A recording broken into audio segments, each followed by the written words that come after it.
116. Now, the Libertarian Party may be the new party on your radar, but you should know they were the first to hold its convention, make its choice, and is now working hard right now to get on the ballot in all 50 states. So, with us here tonight, Republicans, Democrats, Independents, all of whom share one thing. They say they will not be voting for either Trump or Clinton. Now, this is something that we're hearing more and more. People are not thrilled with their choices. They're not hearing a message that resonates or sounds reasonable, or both. And they've got questions. So the question is, can the Libertarians provide better answers than what you've heard so far? We're going to see in the hour ahead. As always, the questions come mainly from the audience. We at CNN have looked them over, make sure they don't overlap. I'll be asking a few myself, but mostly staying out of the way. So let's get right to it. Joining us now is the Libertarian presidential nominee, Governor Gary Johnson from New Mexico, and his running mate, Governor William Weld from Massachusetts. Gentlemen, welcome. Thank you, sir. What an opportunity. Yeah, thank you. Thank you. All right, Governor.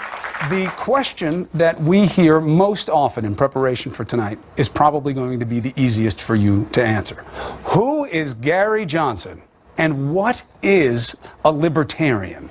That has been the main question. So, introduce yourselves to the audience and what you represent as a libertarian. Well, I've been an entrepreneur my entire life. I'm also an athlete. And I was the two-term governor of New Mexico, getting to be the governor in a state that's 2-to-1 Democrat, and I'd never run for political office prior to running for governor of New Mexico. Got reelected. Of course, Bill and I are both in that same category. And what is a libertarian in broad brushstrokes? Fiscally conservative, socially accepting, tolerant. Look, people should be able to make choices in their own lives, always come down on the side of choice. And then from a military intervention standpoint, look, we're not isolationists in any way whatsoever, but we're non-interventionists. We don't want to get involved in other countries' affairs. We think that the interventions that have gone on have resulted in a less safe world, not a more safe world. All right, so we'll flesh out those principles as the night goes along. I bet that does happen. You will. These are going to be very good questions, and they're very pointed, coming from a lot of different people. So, what do we see in the state of play right now? The election seems to be a proposition of who is less worse for many of the voters. We are steeped in negativity. In fact, on a personal level, you'll look at both the candidates. We've never had presumptive nominees with as high negatives as we see with Trump and Clinton. So the proposition for you, Governor, is for the people who have negative feelings about Trump and Clinton, why should they be positive about your ticket? Well, and that's what the opportunity that we get to present here tonight. We are going into this as a team, really. Bill Weld, being my running mate, is beyond my wildest expectation. A political role model for me, but we're not going to have separate staffs, and really stick to the issues. Stick to the issues that are facing this country, and there are plenty.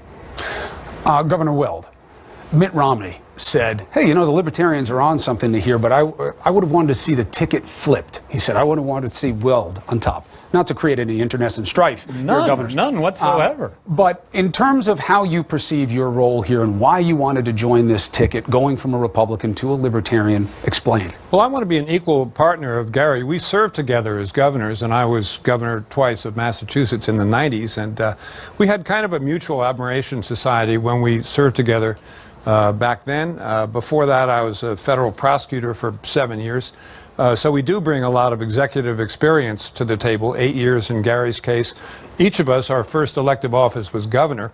In my case, 13 years if you count the Justice Department. So that's a lot of problem solving all day long. The last 2 days, we've seen something somewhat unusual, if not unprecedented. Big blocks of national time used by each of the main candidates to basically pull out a big stick and beat the other one over the head with it. Their main propositions that were put out, I want your take on them. Hillary Clinton went first. And fundamentally, the argument that she made is that Trump's business pedigree is a farce, that he's not a good businessman. You founded and ran your own successful business in construction. What is your assessment? Do you agree with Clinton when she says Trump is not a legitimate businessman? It should not be seen as a plus. You know, I do leave that to others, Chris. The issues that I have with Trump, starting with immigration, starting with free trade, going on and on and on, killing the families of Muslim terrorists, really, it's what's coming out of his mouth that I really have issues with, and those are the issues that are facing this country. The big issues, but obviously your assessment of the state of play is relevant also. The return from Trump was that Hillary Clinton is the most corrupt person to ever run for president. Is that a view that you would embrace? That is not a view that I would embrace. I don't think either of us are going to engage in any sort of name-calling, that we're going to keep this to the issues, and the issues are plenty. All right, good. One of the big issues whenever you want to run a successful campaign is money. Nobody likes it, but everybody has to play by the rules until those rules are changed. There was a lot made of the fact that Clinton has so much more money than Trump right now. Obviously, the mitigating factor there is that Trump says he could self-fund in a check. Money is going to be an obstacle for you as well. Right now, I believe last count of disclosure was 175 grand on hand. How can you raise the money to be effective in a race of this magnitude? Well, I think with the appearance here on this town hall, I think that banking on the CNN ticket, are you, yeah, Governor? You know, there it is, right there. and doesn't it speak volumes that we are sitting here on the money that we have raised? So it is a different kind of campaign, earned media, social media, and we're looking to take advantage, as much advantage as we can on that. And Bill. You know, Bill's thing is fundraising. He likes to fundraise, and he knows a lot of people. And you've been in the hardest position in politics on several different occasions, which is the one to pick up the phone and ask for the money. And I like doing that. If you can't sell yourself or your candidate, what can you sell? So I was Pete Wilson's finance chair nationally when he ran for president, and I had the honor of serving at Mitt Romney's co-chair in New York for both of his presidential runs, and I've hung around the Republican National Committee for a long time. So half of the big Republican donors have said they're not going to support Mr. Trump. That's a lot to work with. So what are you finding? What do you feel comfortable disclosing to us? I know these conversations are often confidential, and reasonably so, but what's your pitch, and what are you hearing in response? Oh, the pitch is that we're the people who say we want the government out of your pocketbook and out of your bedroom. And if people don't subscribe to that, then it's a longer conversation. But that was my pitch to the Republican National Convention in 1992. And much of the, and I won't say the never Trump crowd, it's just the people who have decided not yet to support Mr. Trump, who are Republicans, they do share our view of being fiscally conservative and socially inclusive. So it's not a hard sell. It's not a bad conversation. It often takes 2, 3, 4 conversations, but the first conversation is always easy. The first conversation is easy. Have you had any success yet? Oh, yeah. Oh, yeah. You don't want to throw a number at me or anything like that? No. Not yet. Well played, Governor. Well played. All right, Governor Johnson, let's do some word association here. I'll say the name. You hit me with the first thing that comes to mind. Remember, we've got an audience here and a lot of people watching out there as well. President Barack Obama. Good guy. One. Governor Weld. Barack Obama? I think he's been statesmanlike the last couple of years. He had a disappointing first term, and I think he's picked up his game the last couple of years. It's going better for him. Hillary Clinton. Hillary Clinton. A wonderful public servant. I guess I would say that. Old friend, nice kid, knew her in her 20s. We shared an office on the Nixon impeachment. Real bond, lifelong. Seriously, not kidding. Donald Trump. I'm sure there's something good to say about Donald somewhere. I'm sure. In the debates, I play a game in the debates. So during the Republican debate, when it was asked the question, "Will you support the nominee?" I would have said, "Look, I'll leave it open, but I would not support Donald Trump based on what he has said to this point," and that was all the things that he had said to that point. I'll leave it open, but everybody else said they would support the nominee. I would have said, no to Donald Trump unless things change. Donald Trump, one word. Huckster.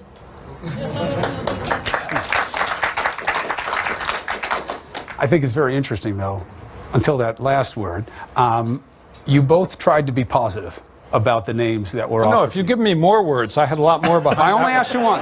The choice was yours, Governor, but you only had one word. And I took the liberty of... But very interesting. A different tone on the stage tonight when people are looking for reasons to be positive. We have a lot of issues to cover with a lot of anxious people in the audience, so we're going to get right to it. We're going to take a quick break. When we come back, we get to what the town hall is all about. The CNN Libertarian Townhall is going to be Libertarian Town Hall. We have candidates Gary Johnson and William Weld. It's time now for questions from the audience. First up, we have Jeanette McCoy. Jeanette was inside the Pulse nightclub when it was attacked on June 12th. We all know that situation too well. One of her friends was shot. She took off her shirt. She tied a tourniquet around his wounds and helped him. Thank you for being here, Jeanette, and I'm sorry about what you had to go through. Well, thank you for having me. Well, my question is I do believe in the constitutional right of to bear arms. I do own a gun. Yet my question is, even though when it comes to our car situation, it's also considered a deadly weapon, yet we have to have insurance and we register it every single year. Now it's actually easier to buy a gun and to use it than to legally drive a car. You said America would be safer if it was easier to buy guns and if more people carried them, especially out in public. But last week, when I went out dancing with my friends, unfortunately, I ended up in the middle of the worst mass shootings in our nation's history, and I'm still a little bit distraught about it. Yes. But what I did want to ask is, how would making it easier to buy guns with minimum requirements, especially unnecessary military rifles, how is that making it easier for us? I don't think our position would be making it easier. We're not looking to roll back anything, but with regard to keeping guns out of the hands of the mentally ill, with regard to keeping guns out of the hands of potential terrorists, Bill talked about establishing a 1,000-person task force to potentially address that, a hotline. Look, we should be open to these discussions. I would love to understand what transpired between the shooter and the FBI, for example, getting in the middle of that. That's why I want to get elected president. I do really well in that situation. I'm not saying I would be value added, but look, the FBI came in contact with this guy 3 times. What transpired? Why wasn't this guy deprived of his guns? Well, when we look at that question, it takes you down the road of whether you see the Second Amendment as being open-ended or closed. Put some more meat on the bones of your position on this, because your baseline is, I don't believe in restrictions. I think that people should be able to exercise their Second Amendment right. But then you bring up mental health, and that gets tricky, because now you're dealing with super regulation, because unless it's an adjudicated mental illness, now you're dealing with really subjective measurements and real potential curtailment of rights. So how do you balance saying, I don't believe in restriction, but then being open to very serious restrictions? Well, number one, you shouldn't close off that debate. You shouldn't close off that discussion. We should be open to how that might take place. And look, automatic weapons are not allowed in the United States. They've been illegal. And when you talk about semi-automatic weapons, that's a category that encompasses 25 million rifles in this country.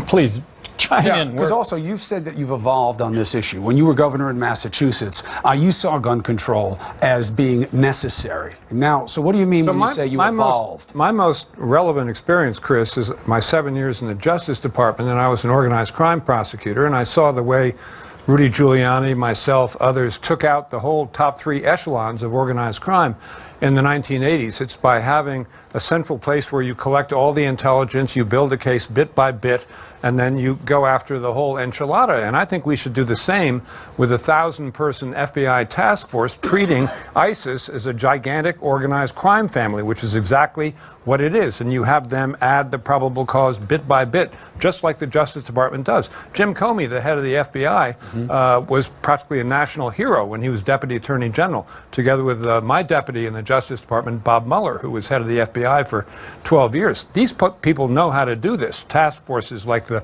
department had against Enron, financial crimes. So they could get results there, treating ISIS as an organized crime family and taking them out. All right, so there's a piece. Governor Johnson, right now you have a sit-in going on, at least right before we started. I don't know what the current status is. But do you agree with what is driving the sit-in by the congressman right now? No, I think that these lists are subject to error, and if you're one of those error members, and I am talking now about the terrorist list or the no-fly list that has active members of Congress on both lists. But you know those are the very small minority of cases. Oh, absolutely. And there is due process to deal with your being on a list. Right. Right? Because the suggestion would be, you're wrongly on a list, we can deal with that. You get a gun when you're on one of those lists, now it's out of our hands. Believe me, these are really sensitive issues, and I'll just point out that I kind of sort of want to pivot here. I mean, the death penalty is subject to 3 to 4% error on the death penalty. So if you're in that category and you're put to death, that's my opposition to the death penalty, is that all of these government lists are subject to error. And if you happen to be one of those, Chris, you may have your life adversely affected. No question. Another question from the audience, shall we? Ron Lichman. He works as a portfolio manager, and he is the chair of the Manhattan Libertarian Party. What do you have? Good evening, Governor and Governor. A question on health care from a libertarian perspective. I understand, Governor Johnson, your position is to replace government-run health insurance and medical care with a very competitive free market system, which you expect to reduce the costs of health insurance, reduce the costs of medical services, and provide a lot more choice for consumers and patients. But in the event that there's a fellow American who doesn't get health insurance or even opts out and then gets sick and can't afford the cost of the care that he needs to survive, is it really a libertarian principle that society should say he's made a choice, bears the consequences, and should be allowed to die? Well, both of us, having been governors of our respective states, look, there should be a safety net out there regarding health care. And in no way are we saying that this safety net should be eliminated. President Obama's health care plan, at the end of the day, I'm looking to get elected president of the United States. So I'm going to sign on to any initiatives, really, that bring a free market approach to health care. My insurance premiums currently have quadrupled. I haven't seen a doctor in 3 years.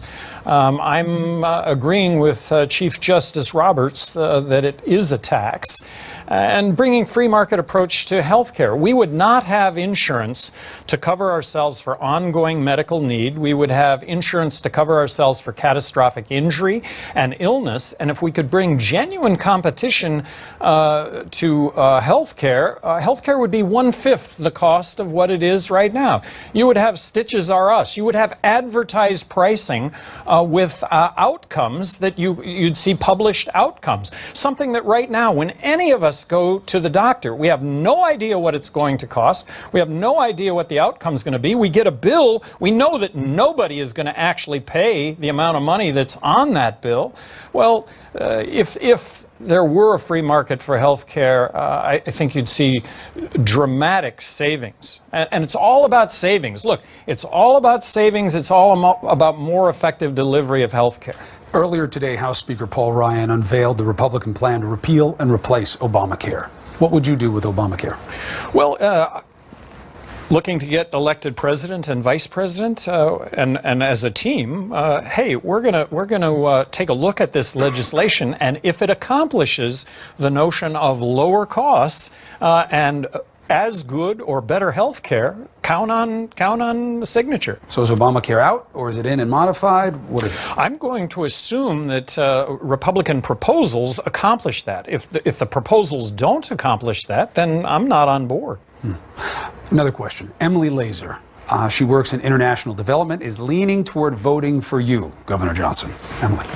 Governor Johnson, on your website you state that a woman's right to choose is the law of the land, and that if a woman wants to exercise that right, she should be able to do so without being subject to persecution or denied healthcare access.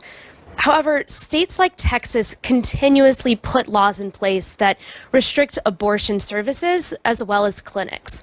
As a libertarian, what do you view as the federal government's role in ensuring a woman's right to choose in every state? Well, what people don't understand right now is the law of the land. The law of the land currently is not Roe v. Wade, it's Casey versus Planned Parenthood, and the law of the land is that a woman has the right to have an abortion up to the point of viability of the fetus, and the Supreme Court has defined viability of the fetus as sustaining the life of the fetus outside of the womb, even if by artificial means. That's the law of the land. We're not looking to change the law of the land in any way, and bottom line, what a difficult decision. Can there be a more difficult decision in anyone's life other than, and I'm talking about the woman now who's facing abortion, than that decision? But that's a decision that should lie strictly with the woman involved. But I think it's okay for the government to be involved in ensuring clinic access, because that's guarding a fundamental constitutional right of the individual. So that's not the nanny state. That's good government, not bad government. That winds up being the follow for Emily's question, I think. Emily, tell me if I'm wrong, which is, you say, I want the government out of your life that way, so it's choice. But does the government have a role in protecting that right, as the governor just suggested? Because that might not be the pure libertarian view, but it may be more along what I'm hearing from you two.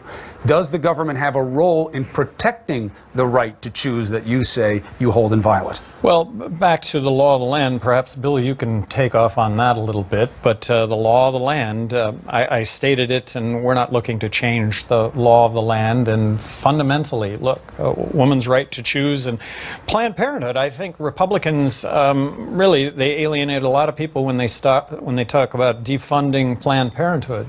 Planned Parenthood does a lot of good, and that starts with women's health. People sometimes say to me, you know, why should the government say that equality of marriage, gays and lesbians being able to marry, is the law of the land, and isn't that the nanny state? No, not at all. That's the Constitution telling you that marriage equality is dictated by the Due Process Clause and the Equal Protection Clause. That's not the government. So I think that's a canard to say the government should have no role in safeguarding the constitutional right. Now, let's go to another question from Amanda Lindeman that kind of touches on the outer parameters of this discussion we're having on this issue in particular. She lives in New York, currently undecided. Amanda. Good evening. Thank you for coming this evening and taking my question. Do you pray and do you believe in God? Who's the question?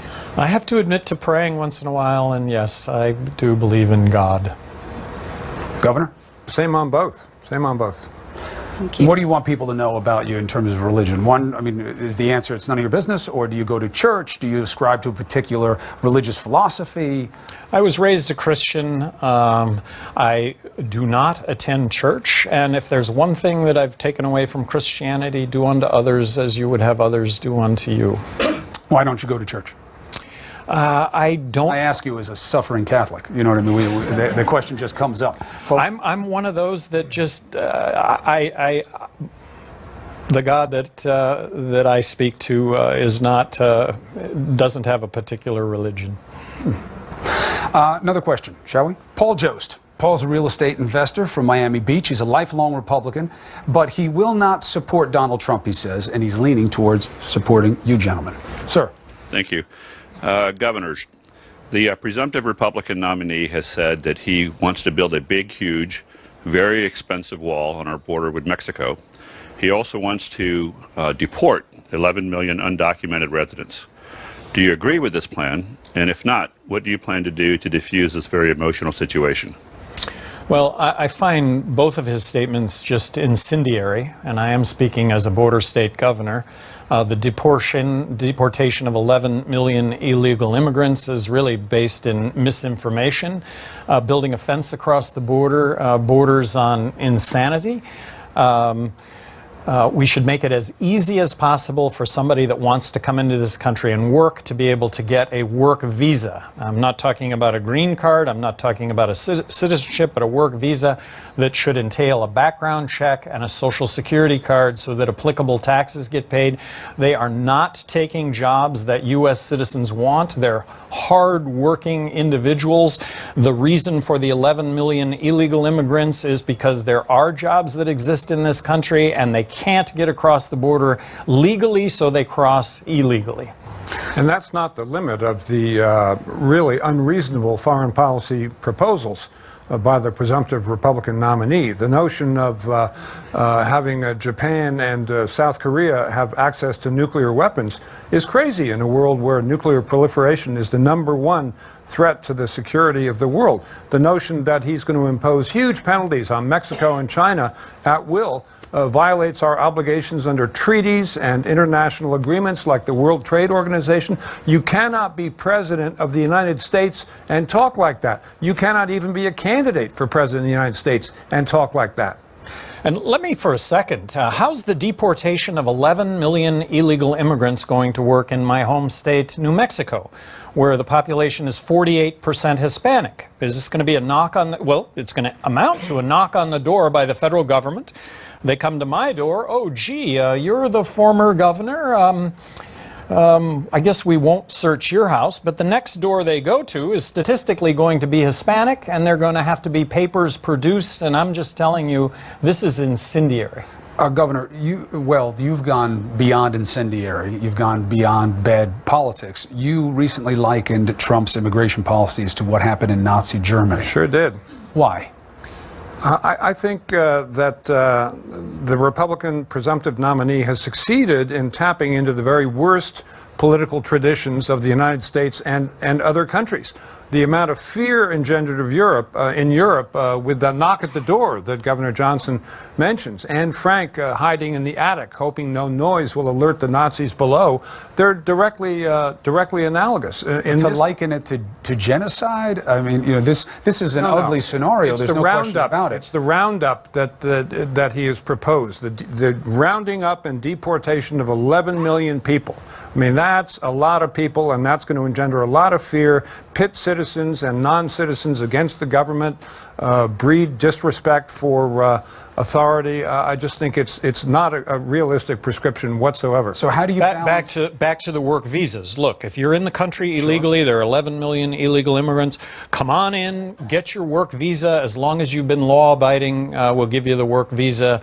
And let's start separating those that are here illegally, that the bad people that are here. Make it easy to distinguish from a border patrol standpoint the difference between somebody that is crossing illegally and the woman with her kids who knows there are jobs in El Paso, but she's got to wait across the Rio Grande with her kids to get that job. Well, that would also be considered illegal, though, Governor. It is, yes, it is. From a compassionate standpoint, I get the distinction, but from a legal one, you have to deal with that as the commander-in-chief of the country. So, like I say, make it as easy as possible for her to get a work visa so that the line is moving to get across the border. And if she's gotten across the border already and she's held a job, look, come on in, get a work visa. Let's dot the I's and cross the T's on your being here legally. But that doesn't mean we should all panic and say, amnesty, amnesty. That means we're going to have 11 million illegals as citizens. They don't have to become citizens. They can be, held to their limited period of work and then go home. Citizenry will still be a process, and I'm not even talking about being a citizen. Let's get beyond the 11 million illegal immigrants with an easy work visa program. Christina Casalino has a question. She's from Little Neck, New York. She is undecided. Christina. Hello. If you had a choice, Trump or Clinton, which one would you pick? And who's you think is going to be like a better president? Look, I've been a self-described libertarian since 1971, and since 1971 there's always been a libertarian pick. My first vote for a libertarian and president was Borgland against Ronald Reagan, his second term, because Ronald Reagan blew the lid off of deficits. So I know there will always be a libertarian choice. All right, but I'm saying, I think the question, again, I always like to, feel free to tell me I'm wrong. It happens all the time. But if you had to say that one of these is more qualified than the other to be president. Bring back waterboarding or worse, or it's not going to affect. You're not going to give an answer? I'm not going to give in to voting for one of the other. Oh, I would. Thank you. And that's why you're a good team. Governor Weld. Well, I think Mrs. Clinton, no matter what you might think of various economic policies, is very well qualified to be president of the United States. I would not say the same of Mr. Trump, with all respect. Thanks. Sorry? All I right. don't think so. Did you get the answer? Yes, no, not really. You got it from one of Yeah, them. Clinton, That's but- right. Well, you know, you got to take what you get Okay, sometimes. Thank know, you. Julie? Thank you. All right, so we're going to have a lot more audience questions to come. As you can see, they're really touching on a range of issues. So please, in a second, come back and watch the rest of the CNN Libertarian Townhall. Stay with us. A range of topics here. Let's get back to the audience. We have Maureen Morella. She's from West Milford, New Jersey, and she is currently undecided, and she has a really important question. Please. Thank you, Chris, and thank you, governors. Governors, when one of my sons was 16 years old, he went out with some friends and he did a line of heroin. It did not end well for him. He became very sick and vomited. He aspirated and was left with brain damage so severe that now, 12 years later, he remains in a wheelchair with no ability to eat or speak, and he is fed through a tube in his stomach. His dad and I take 100% care of him. He has enough cognitive ability that he goes out with me and speaks at every forum where we are asked to go. A message about not doing drugs. We live in an extremely high-risk society, and this is a normal for our children. So, governors, please explain to me how you think that legalizing marijuana straight through to heroin can possibly be a harm reduction forum. It makes no sense to me. And when you go out on the road with me, I can assure you that these young people say, can you people in positions of power please get rid of the drugs? We don't want to lose any more of our siblings or friends. So, heartbreaking, heartbreaking. And we are not espousing the legalization of any drugs outside of marijuana. But what you are pointing out, and this is heartbreaking, but what you're pointing out is that prohibition really is what your son succumbed to. And that is that overdose, and again, speaking specifically, please, but overdose. You're a heroin addict, and you're taking heroin, and you take heroin. You take your heroin. Your supplier has now been arrested and put into jail, and now comes a new supplier of heroin. And the new supply of heroin, visually, you're taking the same dose that you've taken before, but it's of a different quality and a different quantity, and it ends up killing you. So. When you look at programs like Zurich, Switzerland, where they have a heroin maintenance program, the idea in Zurich, Switzerland was no more overdose deaths, because you could, as a heroin addict, you could go in, you could get your dose, it would be a free dose, but you wouldn't die of an overdose. You'd have clean needles so that you'd be able to not succumb either to hepatitis C, HIV. The idea was to reduce death, disease, crime, and corruption, and that's what's happened in Zurich, and the citizens of Zurich have re-upped on that program. So I hate to say it, but it's prohibition, it's quality, quantity unknown that kills people. Governor, if I may. Go ahead. Sure. That is not what I'm asking you. I'm not talking about people that are addicted. And when they go to your pretty little places with the pretty little needles, we're still going to have street people out selling heroin. Exactly. Because they're going to get their one dose and it's not enough. So you're keeping people addicted, and you are not curing the fact that it is a sickness, it is an illness. And you are not addressing the young people that are so desensitized to what drugs are doing. And putting more drugs out there desensitizes them further. We're not advocating the legalization of any drugs, not heroin. But when you look at programs... I've read literature where you have thought about it, But Governor. Maureen's referring to you being asked in the past, would the world be better off if all drugs were legal? And you answered yes. The point being is, when you take a city like Vancouver, which also has the same program for heroin addicts, where they can actually bring in their dose of heroin and have it tested. Is this going to kill me, or is this not going to kill me? We have the best policies in this country to kill heroin addicts. Those are the policies that we have in place. If the government, and I'm not suggesting these kinds of programs on a federal level, but on a local level, if at a local level health departments were to say, look, heroin addicts, you bring in your dose of heroin before you ingest it, and we'll test it as to whether or not it will kill you or not. But Governor, that's my point. Governor, let's Let's take a moment on this because it matters. It seems to me that there's an inconsistency here. Either you think drugs should be legalized or not. So let's just get that first, and then we'll get into what the scale of that is. No drugs legalized outside of marijuana. So heroin should be illegal. We don't know how to deal with the legalization of marijuana, but we do, the legalization of heroin, but we do have programs throughout the world that actually are effective in reducing the kind of situation. So you're saying keep it, the answer to Maureen's question, you're saying keep heroin illegal, but boost the amount of programs that you have to make it safer for addicts. Reduce. In other words, what we're really concerned with is death, disease, crime, and corruption, and we can have programs to do just that. But keep the drugs illegal. Governor, please weigh in. Keep the drugs illegal. The other trend, which I think is salutary, which is not going to bring back your son's prior status, and I understand that we're not talking about addiction there, but I do think that society is coming to view people who have serious issues with either narcotics or alcohol, that is a public health emergency, and it's not a status crime, which it has been treated as.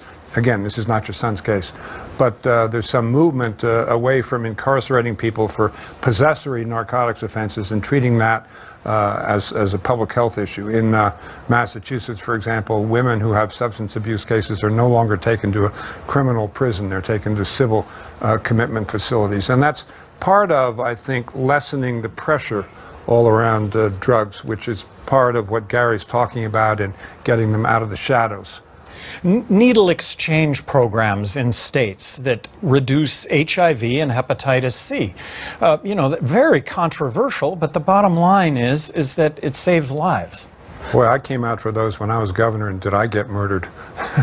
Well, because it makes it seem like you're soft on crime. Right. When you treat addicts with respect and you deal with treatment, it seems like you're being soft on crime. But just to be very clear for Maureen, and thank you again for sharing what happened in your own family, the baseline is you don't think all drugs should be legal. No, you just say I'm marijuana. I'm not advocating such. It's marijuana. And I think the country comes to a quantum leap in understanding by legalizing marijuana, and that drug problems are health issues. They're not criminal justice issues. Marijuana. A lot of the people online who were getting ready for tonight, they knew that about you. Sure. They were like, Johnson, he's the guy who believes in marijuana. He believes it should be legal. But then you said that you stopped taking it 7 weeks ago because you want to be sharp. So you are now in the odd position of coming under scrutiny, not because you took the drug, but now because you've stopped taking the drug. So people are saying, where's the policy consistency? Well, where's the consistency of your belief that it can't harm you if you stop taking it because you thought that it would take away your edge? So first of all, you as an individual, I don't care if you drink yourself silly every night of the week, as long as you don't get behind the wheel of a car, as long as you don't do harm to others. And with regard to marijuana, why should somebody who takes the edge off when it comes to marijuana, why should they not have that same ability as long as they don't do others harm?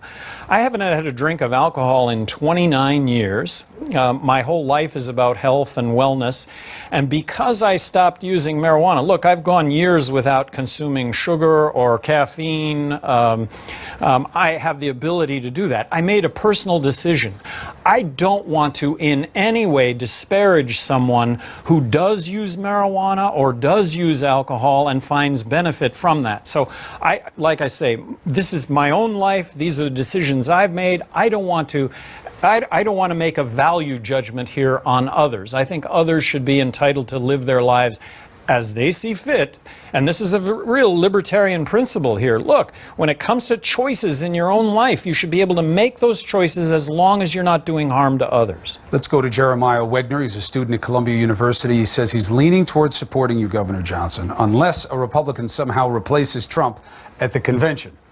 I'd love to know how you think that's going to happen, by the way, but we'll talk after the town hall. What's your question? Thanks, Chris. So, as a previously enlisted Army Ranger who's deployed to the Middle East 6 times, I've seen firsthand the epic, wasteful amount of spending done in our global war on terror. I understand that if elected, Governor, your plan is to reduce the federal budget by 20% across all departments. So my question is, how do you balance maintaining the world's most dominant military force while attempting to eliminate wasteful spending? You want to crack at that one? Sure. I mean, Gary and I personally have never seen a layer of government that I didn't think had 10 or 20% waste in it, and the federal government is no exception to that. So our opening position would be to look for 20% that we could reduce the size of the federal government. As to the military, the baseline position of the Libertarian Party is an invincible defense, and an invincible defense includes a projection of military supremacy, both air and naval, around the world, because people around the world really do pay attention. It does not encompass interventionism, boots on the ground, American blood on foreign soil. And I was a little surprised this week to see 51 State Department diplomats say, we want a bomb to force regime change in Syria. You know, regime change. I say to myself, that sounds familiar. It takes a lot of boots on the ground to effectuate regime change if you want to make sure it sticks. So, you know, what you would have is a pair of skeptics when people come and say, we should intervene here on the ground because these people are being mean to each other and we can't stand that. That's not going to sell as a matter of first impression. So let's unpack this a little bit, Governor, because it's one thing to say we have to be the best equipped military in the world, and there's very little debate that good men like Jeremiah are the best fighters in the world. The question is how you use them. Syria, Governor Weld brought up. Do you believe that there should be U.S. military intervention in Syria, given the context, which is without U.S. help, it does not seem that they can get it done? No, there should not have been military intervention in Syria, and it has had the unintended consequence of actually growing ISIS. Speaking earlier about the Pentagon itself says that we could reduce bases in the United States by 20%. That's coming from the Pentagon. But you don't have Congress that goes along with that because, of course, that's bases in home states, and that's what Congress does, is protect their own interests. Libertarians are seen as isolationists. You started off tonight by saying, we're going to redefine that, we're going to help you understand it, because that's not true.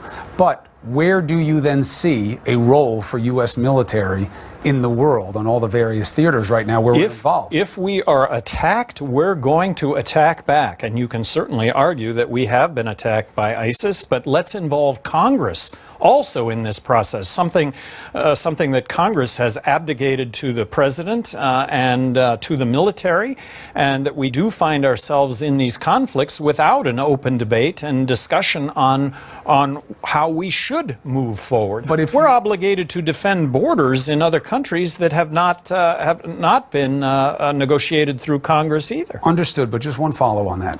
If you believe that the United States should use military force to respond when attacked, and you say constructively we have been attacked by ISIS, then how can you not be involved in Syria, which is obviously a big swath of the Levant where ISIS has its stronghold? How do you stay out of there? Well, because of our intervention, ISIS has grown as a result. I mean, you had Assad against ISIS, and now you take out, or we've decided to go against Assad, and that's ISIS. So that's now our new ally.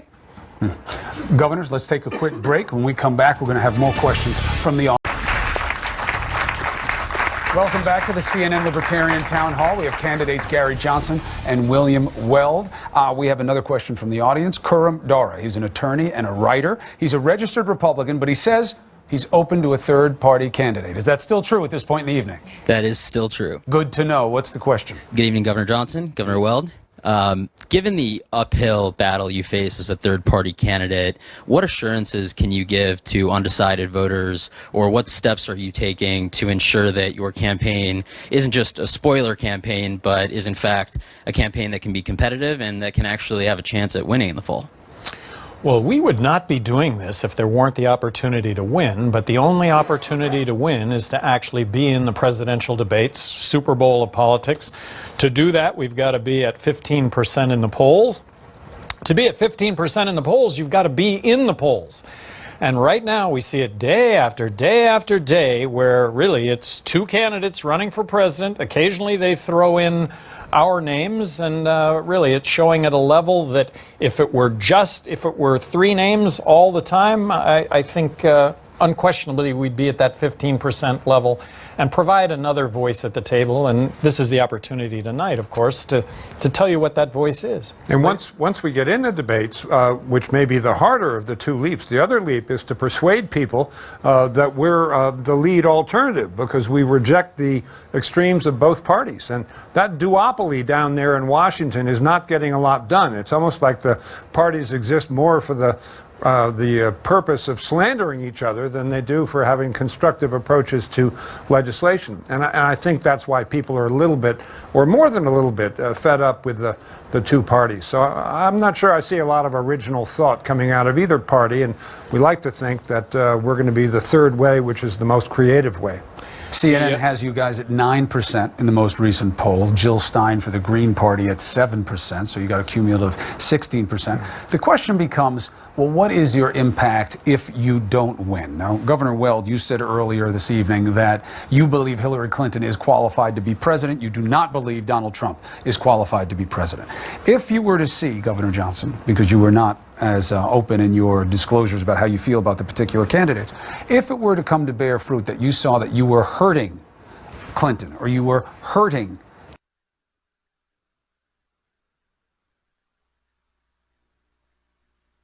that we've got the two-party system is a two-party dinosaur, and that they're about to come in contact with the comet here. I think that that's a real possibility.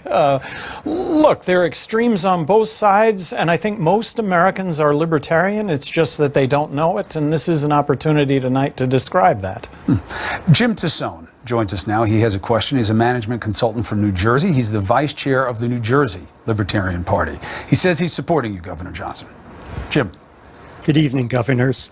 Both of the major party candidates have embraced a protectionist, anti-free trade policy.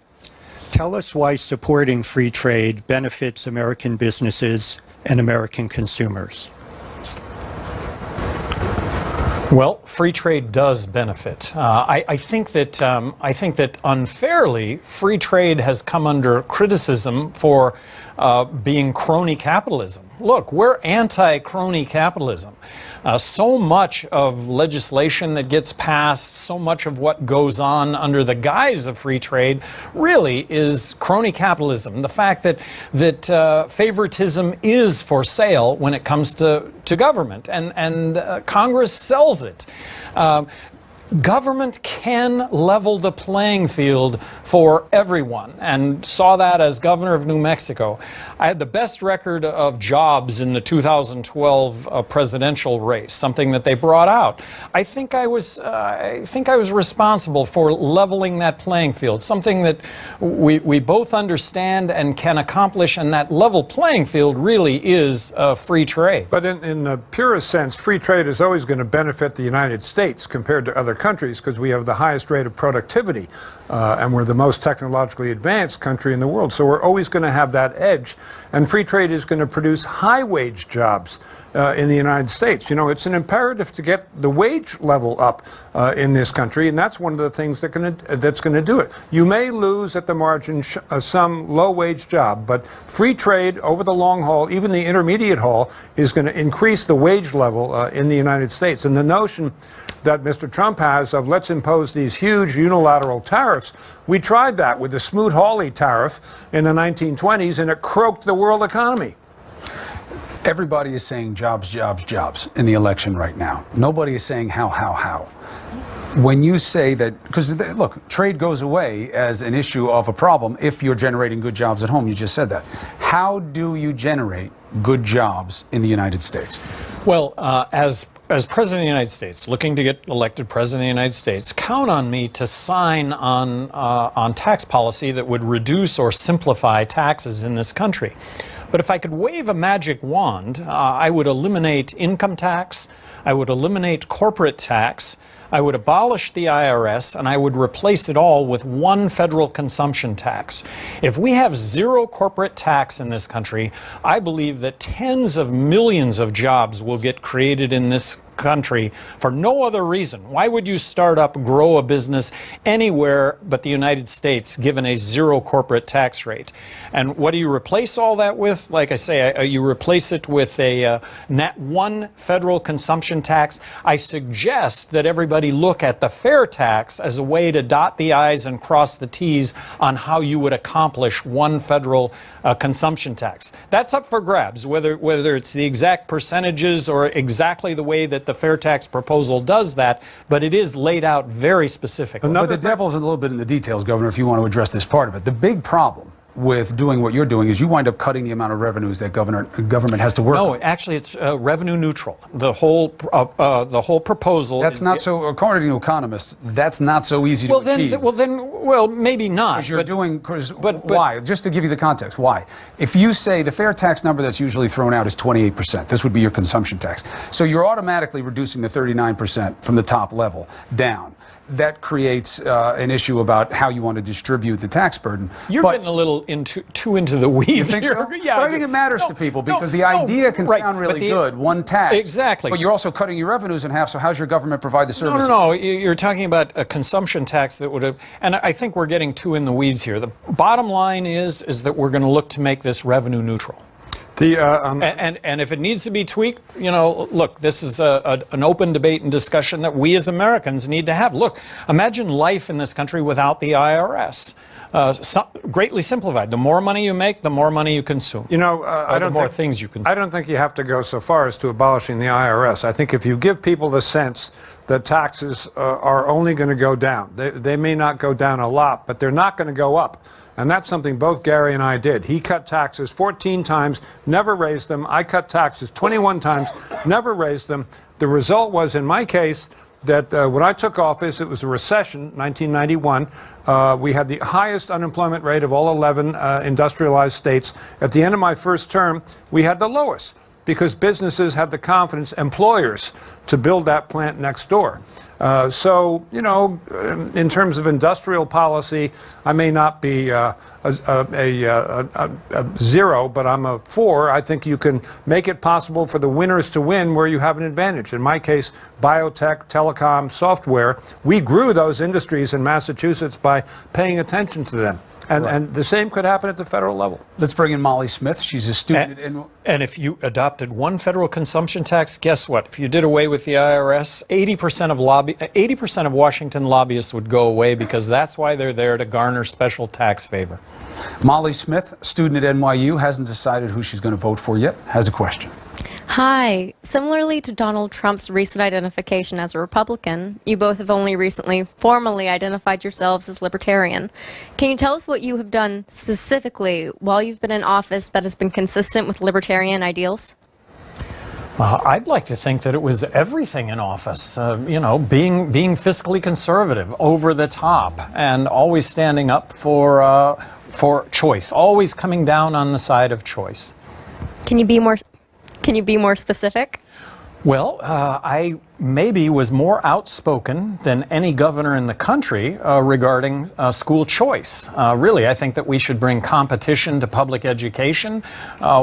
I would like to get the federal government out of education, allowing state dollars to be spent in those states as opposed to making a detour in Washington where you send money 13 cents to Washington and it comes back 11 cents and then it comes back with mandates. The war on drugs. Look, we have tens of millions of Americans in this country who are convicted felons that, but for our drug laws, would otherwise be tax-paying, law-abiding citizens. So in office, in my case, even though I was then a Republican and not a Libertarian, I cut the state budget 14% my first 2 months in office.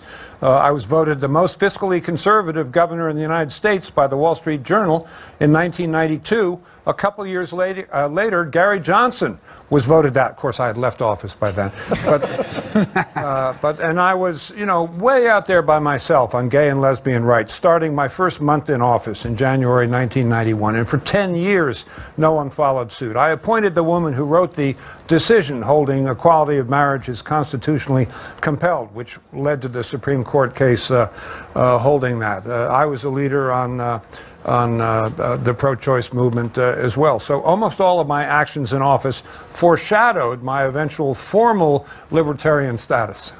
I may have vetoed more legislation than the other 49 governors in the country combined, and a lot of that was crony capitalism, a lot of that was spending in ways that, in my opinion, were political as opposed to actually addressing the issues themselves.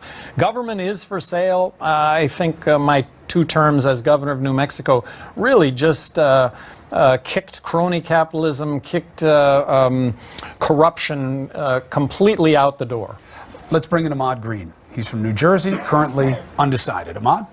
Good evening.